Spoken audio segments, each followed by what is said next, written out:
with coverage you can count on. This is the Erie News Nowcast. Hey, good Monday morning. I'm Mark Salday. Thanks for jumping on Facebook Live as we check some of the stories we're following here at Erie News Now. We begin with breaking news out of the Tokyo Olympics. Gymnast Simone Biles back. USA Gymnastics confirming that Simone Biles will in fact take part in tomorrow's balance beam final over at the Tokyo Games. And it's really her last chance to secure a medal over in Tokyo. The first event she'll participate since her run on the vault as part of the women's team final. That was last Tuesday. And of course, after that disappointing dismount, then she withdrew from the team competition, citing mental health concerns. She specifically attributed to a case of what she called the twisties, which is when a gymnast loses perspective of their position while flipping through the air. Biles, who is often considered the best female gymnast in the world, then dropped out of the individual, the all-around, the vault, the uneven bars, and the floor events. Fellow U.S. gymnast Suni Lee will also compete in that balance beam final. And breaking overnight news out of Washington, a bipartisan group of senators unveiling a $1 trillion bill to improve the nation's infrastructure. The full text of this one actually covers thousands of pages, and it could be the largest investment in American infrastructure in years. This bill does basically follow the president's infrastructure agenda, and the text of it fills some 2,700 plus pages.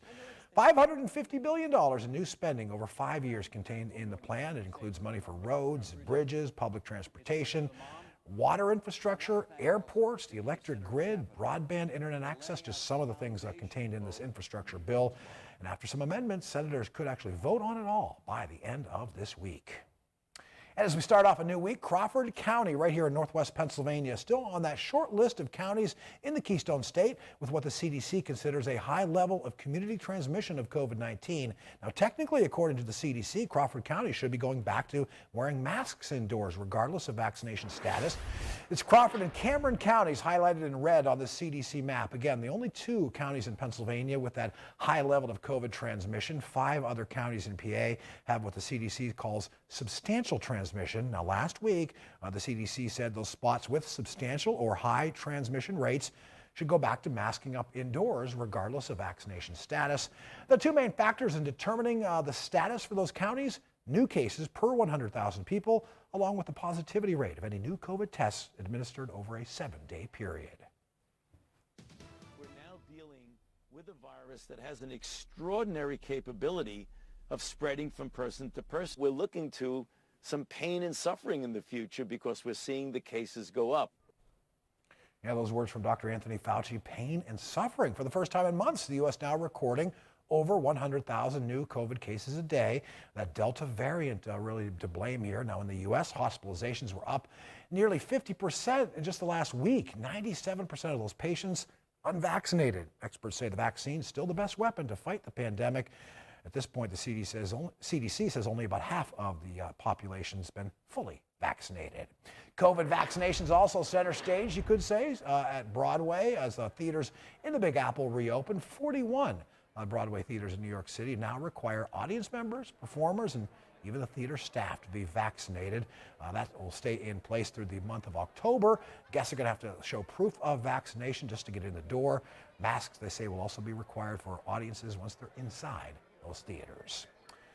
Well, the national eviction moratorium connected to the pandemic, it expired over the weekend, and here at home, leaders of a local homeless shelter say they're worried that their facilities could fill up pretty quickly once some of those delinquent renters start getting kicked out. According to the Census Bureau, about half of the people in the city of Erie rent their home. The average renter across Erie County pays somewhere in the neighborhood of $850 a month. That is well below the national average. Still, leaders of Erie's community shelter services say they expect to see more people in need of housing help. We are definitely looking to add a few extra cots, which we have ready to go in case of an emergency. But, mainly it's just the influx that we will be getting. And, people need an emergency place to stay that night and, at least 3 or 4 warm meals a day. Erie County Executive Kathy Dahlkemper's office says people at a high risk of being evicted from their home, they're being prioritized for some of that federal money to pay for that rent relief. And if you're in need, the number to call in Erie County, 814-SHELTER.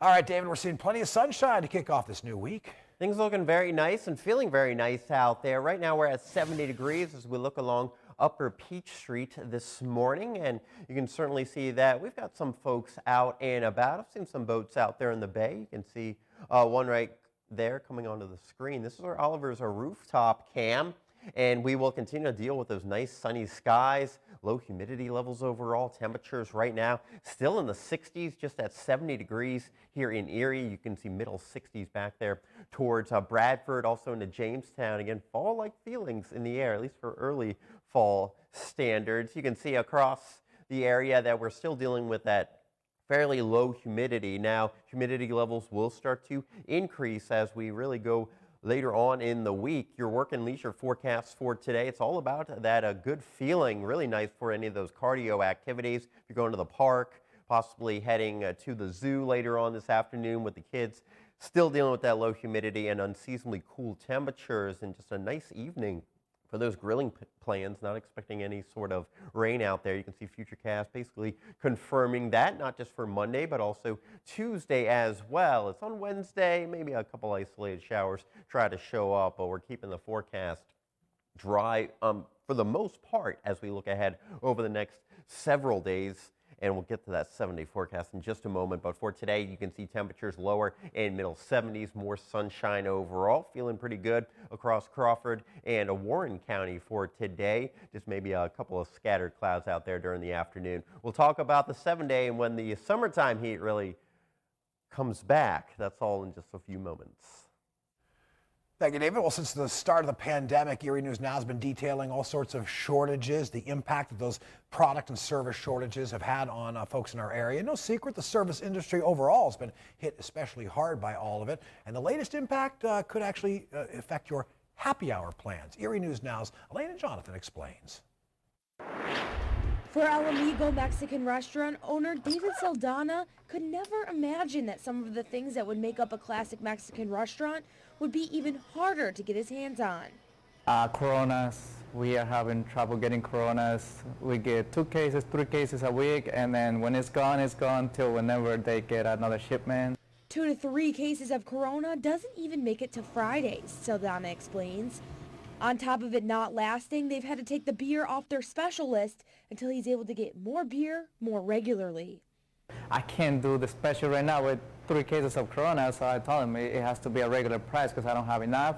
Now with the shortage of Corona beer, one specific liquor is running dry faster than normal at El Amigo. And I just find out that it's going to happen with tequila. Saldana usually gets 6 cases of tequila a week. Starting today, that number will progressively get lower. For one frozen margarita machine, it takes 1 whole bottle to make. And Saldana explains they refill this machine multiple times throughout the day. We are really hoping we don't have any problem with tequila because our margaritas, we love them.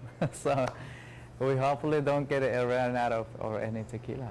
Saldana is hoping with the shortage of alcohol at his restaurant that it won't hurt his business in a time where many of our local favorites are struggling. For our Mexican restaurant, the alcohol and the food goes together. So I am really getting scared of it because at the beginning, the first year, we didn't have liquor license. And I saw a really negative impact on it because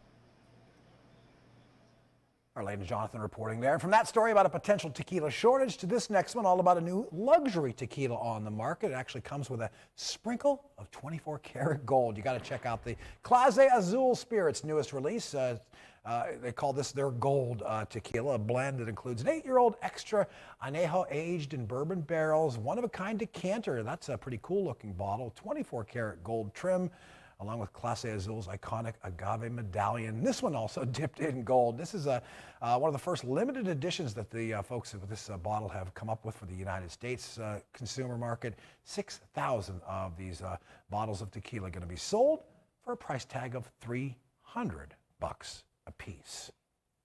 I don't know if that's an option for the folks down at El Amigo, but yeah, a pricey way to get around that tequila shortage, I suppose, Dave. Yeah, it must be tough to have rich people problems like Right. that. But as we go over the next couple of days, our weather, yeah, we're kind of sliding back into that summertime theme of things, lower 80s as we head towards the middle and latter portion of the week. You can see on Friday we're up to 84 and we're hanging out in the middle 80s as we get into the weekend. A couple of showers maybe on a Wednesday afternoon, and we could have some as we head into the weekend, but much of the forecast, yeah, that drier tone. And a lot of times when you have the heat built in, you keep those shower chances fairly limited. But of course, when it does rain, it can certainly pour from time to time. But yeah, not seeing any of that significant rainfall in the forecast, but summertime fans certainly liking the look of this.